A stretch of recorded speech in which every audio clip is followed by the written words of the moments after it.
Students, आपने class 11 की binomial theorem की पहली एक्सरसाइज को अभी कंप्लीट किया है। अब हम सेकंड एक्सरसाइज पढ़ने आ रहे हैं। सेकंड एक्सरसाइज का जो पहला टॉपिक है वो है general term in binomial expansion, द्विपद व्यंजक का व्यापक पद।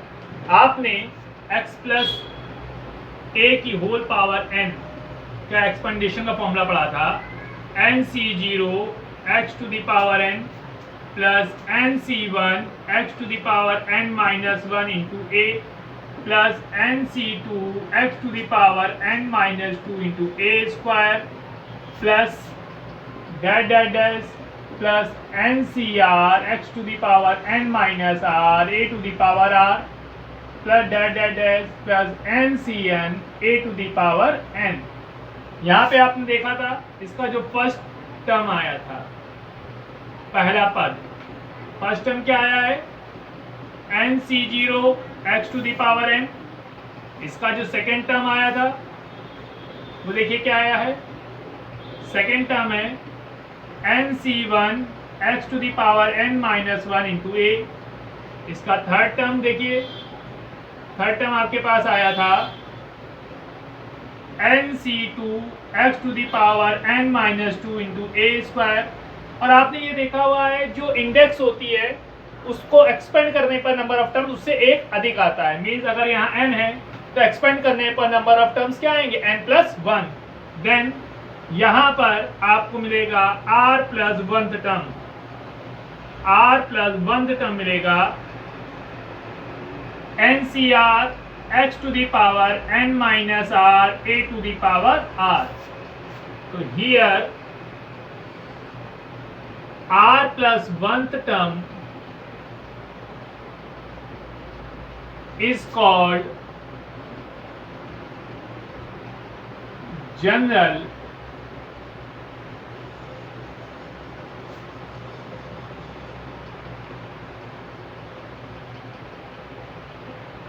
term in binomial expansion. इसे द्विपद व्यंजक का r प्लस 1वां पद कहते हैं and denoted by r tr plus 1, और इसे tr प्लस 1 द्वारा निरूपित किया जाता है। ध्यान रखिएगा, जो यहाँ पर r प्लस 1 टर्म्स है उसे हम क्या कहते हैं, general term in binomial expansion, द्विपद व्यंजक का व्यापक पद, और इसे r प्लस 1 टर्म द्वारा डिनोट किया जाता है, प्रदर्शित किया जाता है। इसका मतलब है कि r प्लस 1 टर्म होगा आपके पास ncr x to the power n minus r a to the power r। अगर हम इसका nth प्लस 1 टर्म, क्योंकि एक्सपेंडेशन में, प्रसार में पदों संख्या एक अधिक होती है, देन अगर हम n प्लस 1 टर्म निकालें तो हमें मिलेगा ncn x to the power n minus n a to the power n। तो आपको मिलेगा ncn x to the power 0 a to the power n। Means n plus 1 term आपको मिल गया ncn a to the power n। देखिए आपने expand किया था तो n प्लस 1 टर्म क्या आया था, ncn a to the power n।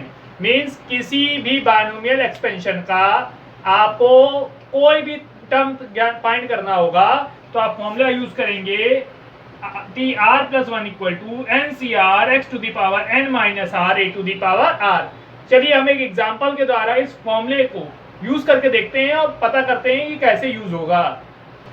देखिए example, evaluate 7th term in the binomial expansion x plus 3y to the power 8। आपको एक द्विपद व्यंजक दिया गया है x प्लस 3y की पावर 8, इसका 7वां पद ज्ञात करना है।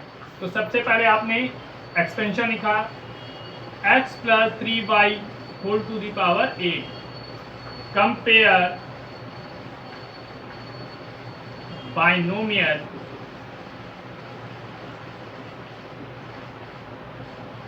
Expansion x plus a to the power n। आपने द्विपद व्यंजक x प्लस a की पावर n से तुलना करी। देन आप देखिए यहाँ पर मिलेगा आपको x equal to small x, capital A equal to 3y and n equal to 8। अब आपने जनरल टर्म लिखा r plus 1 equal to NCR x to the power n minus R a to the power r। आपको कौन सा term find करना है? Seventh term find करना है। तो सेवंथ टर्म को आपने लिखा 6 प्लस 1। तो देखिए r की जगह यहाँ क्या दिख रहा है? 6। देन n की जगह लिखा 8 C6 x to the power 8 minus 6 3y whole power 6। तो आपको मिला factorial 8 factorial 6 factorial 2 into X to the power 2 into 3 to the power 6 into Y to the power 6। देखिए फैक्टोरियल 8 को आप लिखेंगे 8 into 7 into 6 factorial upon factorial 6। Factorial 2 की value 2 into 1 into X square into 3 to the power 6 mean 729 into Y to the power 6। Factorial 6 से factorial 6 cancel 2 4 जा 8 4 7 जा 28 into 729 into X square Y to the power 6। अब देखिए 729 में multiply हम 28 का करते हैं। 8 9 जा 72 की 7 8 2 जा 16 16 और 6 22 23 की 2 56 58 58 14 then 2 1 4 20412 20412 X square Y to the power 6 means किसी भी बाइनोमियल एक्सपेंशन का कोई भी टर्म फाइंड करना होगा तो सबसे पहले आप कंपेयर करेंगे binomial expansion x plus a to the power n से। यहाँ से आप x, a और n की वैल्यू फाइंड करके लिख देंगे। इसके बाद जो टर्म फाइंड करना था उसके लिए r प्लस 1 टर्म फॉर्मूला लिखेंगे NCR x to the power n minus r a to the power r। आपको 7 टर्म फाइंड करना था तो आपने 7 को ब्रेक किया 6 प्लस 1 में। 9th टर्म फाइंड करना होगा तो 8 प्लस 1 जो भी टर्म फाइंड करना होगा उसको ब्रेक करेंगे प्लस 1 के फॉर्म में। फिर NCR की वैल्यू पुट करके कैलकुलेट करेंगे। कैलकुलेट करने पर आपको एक्चुअली वो आंसर मिल जाएगा जो आप फाइंड कर रहे थे। अब देखिए middle term in binomial expansion द्विपद व्यंजक का मध्य पद। अब कोई बाइनोमियल एक्सपेंशन होता है उसका मिड एक्सपेंशन भी एक आता है।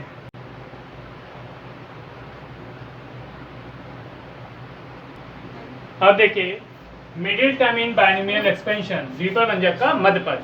यहाँ पर क्या होगा, कोई भी एक्सपेंडिशन फॉर्मूला यूज करके हम मिडिल टर्म फाइंड करते हैं। तो देखिए x plus a to the power n, यहाँ पे हम जब एक्सपेंड करेंगे तो टोटल नंबर ऑफ टर्म्स एक अधिक आएगा मीन्स 1n प्लस 1 आएगा। तो यहाँ पर दो केस होंगे। केस फर्स्ट ध्यान से लिखिएगा, if n equal to even means जो n है वो क्या हो, इवन, तो टोटल नंबर ऑफ टर्म्स, तो टोटल नंबर ऑफ टर्म्स क्या होंगे n प्लस 1। तो टोटल नंबर ऑफ टर्म्स क्या होगा, एक अधिक हो गया। तो ये जो एक अधिक है वो हमारा क्या हो जाएगा, ऑड हो जाएगा। देन मिडिल टर्म फॉर्मूला होगा n plus 1 upon tooth term means n plus 1, ये जो नंबर है वो ऑड है तो उसमें हम क्या करेंगे, 1 ऐड करेंगे और जो वैल्यू आएगी उसमें 2 का डिवाइड करेंगे। ठीक, एग्जांपल ले लेते हैं। हमारे पास है a plus b to the power 2। तो यहाँ देखिए n इक्वल टू क्या है, यहाँ पर 2 है तो 2 क्या हो गया, इवन।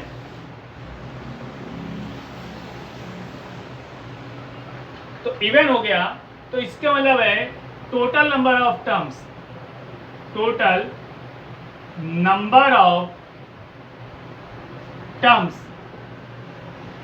नंबर ऑफ टर्म्स क्या आएंगे, 2 प्लस 1 3, और 3 क्या होता है, ऑड। तो जो मिडिल टर्म होगा वो होगा middle term 3 plus 1 by 2 term, then 3 1 4 4 by 2th term means second term।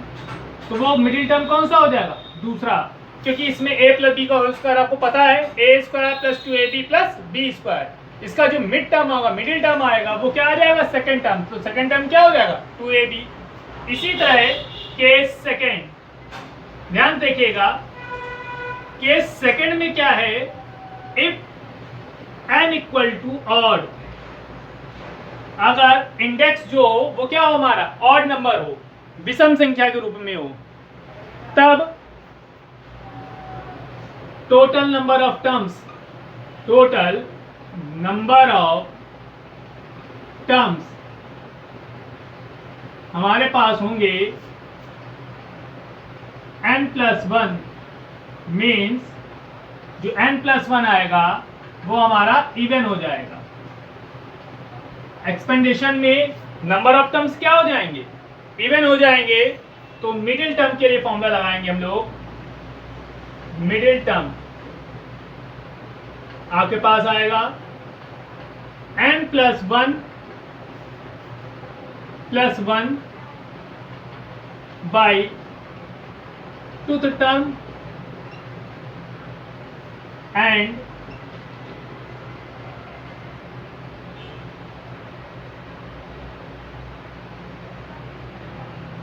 n+1 by 2th term and n+1 by 2th plus 1 term. तो हमारे पास जो मिडिल टर्म आएगा वो आएगा n+1 by 2th term and n+1 by 2 plus 1th term. For example हम ले लें, example में लेते हैं हम कि कोई फॉर्मूला था हमारा, या कोई वैल्यूज थी, एक्सपेंशन थी a + b⁻³ 3। तो यहां पर जो n है वो 3 है। 3 क्या है? ऑड। तो total number of terms, total number of terms यहां पर हो जाएंगे 3 + 1 4, और 4 क्या होता है? इवन। तो आपका मिडिल टर्म आएगा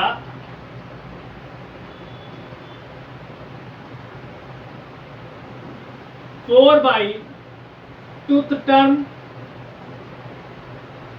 and 4 by 2 plus 1th term means second term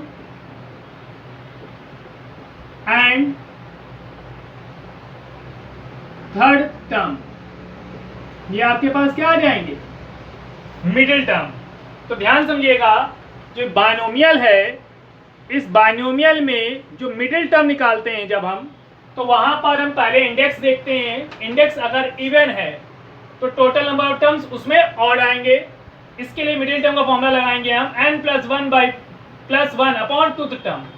जो यहाँ पर नंबर होगा उसमें हम एक ऐड करके 2 से डिवाइड करेंगे, वो टर्म्स निकालेंगे। अभी टर्म्स निकालेंगे, फॉर्मूला हमने पीछे देखा था।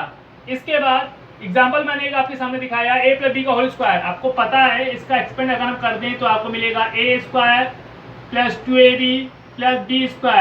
आपने नंबर ऑफ टर्म्स देखे 1 2 3, और एक्सपेंडेशन में नंबर ऑफ टर्म्स 3 आ गए, और उसका मिड टर्म क्या आ जाएगा? 2ab। तो आपने देखा इंडेक्स 2 था जो कि इवन है, तो टोटल नंबर ऑफ टर्म्स क्या आएंगे? 2 + 1 3, और 3 क्या होता है? ऑड। तो मिडिल टर्म हमारा होगा 3 + 1 by 2th term means second term. तो इसका सेकेंड टर्म क्या निकालेंगे आप? 2ab। अभी r + 1th टर्म वाली फॉर्मूले की हेल्प से। इसी तरह अगर केस सेकेंड हम ले लें कि n = ऑड आए, मीन्स जो इंडेक्स है वो ऑड नंबर आए, तो टोटल नंबर ऑफ टर्म्स क्या होंगे? n+1, मीन्स वो इवन हो जाएंगे। तो जो मिडिल टर्म आएगा वो आएगा n+1 by 2th term and n+1 upon 2 plus 1th term. आपको एक मैंने फॉर्मूला लिखा था a + b का होल क्यूब। अभी आपने इस फॉर्मूले को पढ़ा हुआ है। फॉर्मूले में a + b का होल क्यूब होता है a³ + 3a² b + 3ab² + b³। अब देखिए टोटल नंबर ऑफ टर्म्स कितने हैं? 1 2 3 4। तो हमने लिखा है n इक्वल टू 3 ऑड है, तो टोटल नंबर ऑफ टर्म्स क्या होगा 3 प्लस 1 4, 4 क्या होता है इवन, तो मिडिल टर्म आएगा 4/2 term and 4/2 plus 1 term mean second term और थर्ड टर्म। तो इसका जो मिडिल टर्म होगा या तो 3a² प्लस b हो या 3ab², तो हम दो मिडिल टर्म मानेंगे 3a² b प्लस 3ab²। ध्यान समझिए इस चीज को।